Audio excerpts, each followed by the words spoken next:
Okay, in the previous videos, the client computer was in the same network as the IIS web server and FTP server. So the FTP and IIS server was at 192.168.41.190, and I was on the same network, and it was very easy to test and run the FileZilla client, the FTP client, to test out the configuration. But right now, I've changed locations, and so now it's a little bit different. So now I am in this scenario.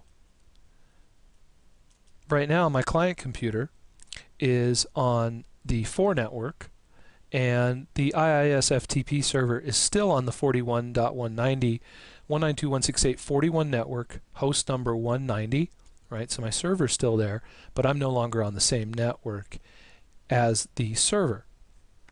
Now I have a remote desktop connection to it right here, and so that's pretty nice that I have this remote desktop. So I'm in the server, and we've just made some configuration changes, but now how to test it by FTPing to it, okay, because I'm on this separate network now.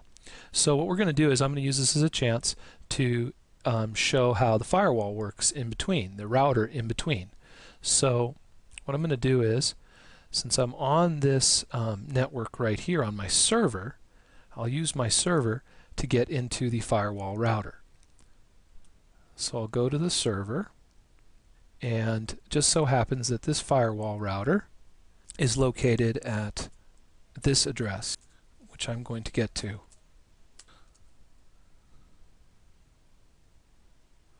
Okay, so I'm going to remote into the firewall router that's in between, and just take a second here. Okay, so now I'm in the firewall router, and what I'm going to do is I'm going to show you a little bit about how this firewall, this is an Endian firewall, which is a free download, and you can download this freely and then install it on a computer and create your own firewall router. What I'll do is I'll go to the firewall and I'll show you how I have it configured. Right now I have port 25 pointed to the server for mail, right? I've got DNS pointed to the server.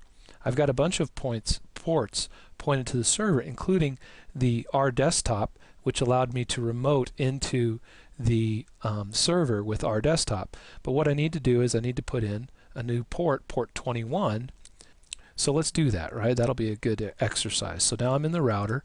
You know, we've checked the firewall on the server, but we haven't checked the firewall on the router. So now we go in here, we see that the firewall doesn't have an entry for port 21, so we can't test our server out. So we'll add a say port 21, right?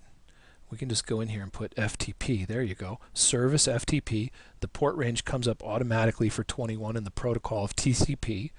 I'll say incoming IP is from any uplink, right, which is basically the WAN, right? Let's say in this scenario, and we're going to change it to 192.168.41.190, and we'll make sure that it NATs to port 21. So this is NATing. It's going to change the connection, send it to the server at 192.168.41.190 at port 21. And so I'll put here to Mount Zion FTP.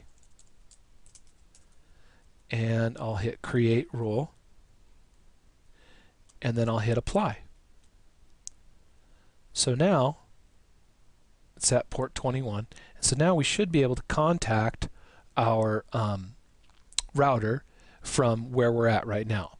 And we'll go back to our picture just to verify how that's set up. Okay, so I've put in some IP addresses here just to show you. So this FTP client is located, let's say, at 4.150, and on the WAN side of this firewall router is this IP address 4.254, and on the LAN side of this firewall router is 41.1. So now we should be able to communicate across, and at least on port 21 anyway. So I've changed my host now, and you can do this with an FTP client. I've changed my FTP client here to 192.168.4.254, which is the WAN side of my firewall router, and then that will be port forwarded over to the server. And in my username, I go with the same thing, dan.mountzion.com, and then pipe to Dan, and then we'll try to connect, and it says user cannot connect. So we'll try again. We'll stop that. Okay, now go figure, I got it to work. And this time the way I got it to work, and this has been different other times, what I did was I put in the dan.mountzion.com address, but I could have easily just put in the IP address here, 192.168.4.254, which is the router, which is going to forward it to the server, right? But then look what I did in my username. I put dan.mountzion.com, and then I put a pipe symbol, and then instead of just Dan as the user, I put dan@mountzion.com, and you type quick connect, and we'll go for new connection here, and we're in, right? And so then I can, let's just copy something over there really quickly. So we'll copy over this edgetransport.jpg, and we'll copy that over there, and looks like it went across the firewall and everything, and we'll go take a look at it. So now I'm in my server, right? Here's the server, and we'll go look at it. So we'll open up the C drive, init pub, and then we'll go into the FTP root, Mount Zion, and then we'll go into Dan, and there's the picture, and there's the web page, and so it went over. So we're able to make a connection. We had to be very creative with how we list things, our username in FileZilla.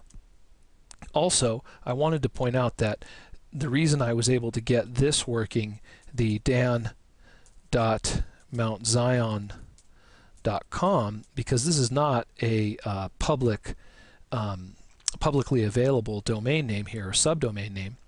What I did was I did a cheat, and here on my laptop I opened up, let's see here if we can get it, Notepad, and I opened up my host file in Notepad, and this host file is located in the System32 folder. Inside the drivers folder, inside the etc folder, you'll find the host file, and I did a host direct mapping of the IP address I want to go to for the name dan.mountzion.com, and that enabled me to put it in there and do that. But as you can see, it's just the same thing.